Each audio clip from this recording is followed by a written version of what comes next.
काय काय सापडलं, किती प्रमाणात माल सापडलेला? आज 8 डिसेंबर 2025 रोजी सकाळी आम्हाला अशी गोपनीय माहिती मिळाली की या अनिलनगरमध्ये सार्वजनिक शौचालयच्या समोर एक पत्राशेड आहे.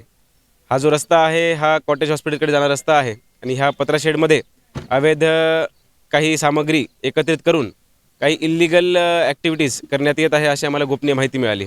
त्याच्याच अन्वये आम्ही आमच्या SDP ऑफिसची टीम येथे रवाना केली आणि पंचासमक्ष इथे पाहणी केल्या असता असे आढळून आले की या ठिकाणी सुगंधित तंबाखू व सुपारी व त्याचबरोबर चुना यांचं मिश्रण करून एक असा पदार्थ बनवला जात होता.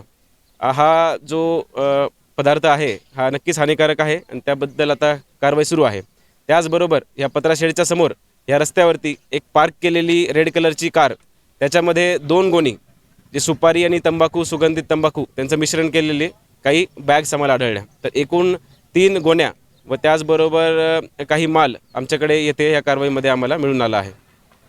मागील अनेक दिवस झालं, अनेक कारवाई होतात, परंतु मावा काही बंद होईल नाही. ग्राउंडला हा चोरून तरी चालूच आहे.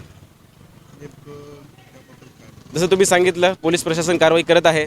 वेगवेगळ्या ठिकाणी वेगवेगळी गोपनीय माहितीच्या आधारावरती आम्ही धाड टाकून जे काही आरोपी आहेत त्यांना निष्पन्न केलेलं आहे आणि नुसती त्या ठिकाणी जे आरोपी आढळून आले त्यांना वगळता इतर त्यांचे बॅकवर्ड आणि फॉरवर्ड लिंकेजेस यांनाही आपण सापडण्याचा प्रयत्न करत आहोत की हा जो माल आहे तो कुठून आला आहे आणि तो कुठे जात होता याचाही आपण शहानिशा करून त्याच्यावरती कारवाई करत आहोत.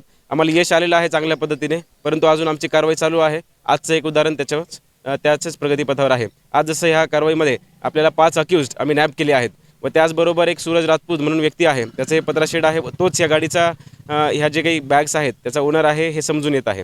त्यामुळे असे 5 सध्या आमच्याकडे अक्युज्ड आहेत व त्याचबरोबर काही जे आता जसं मी सांगितलं बॅकवर्ड लिंकेज ते आम्ही शोधून या बाकीच्या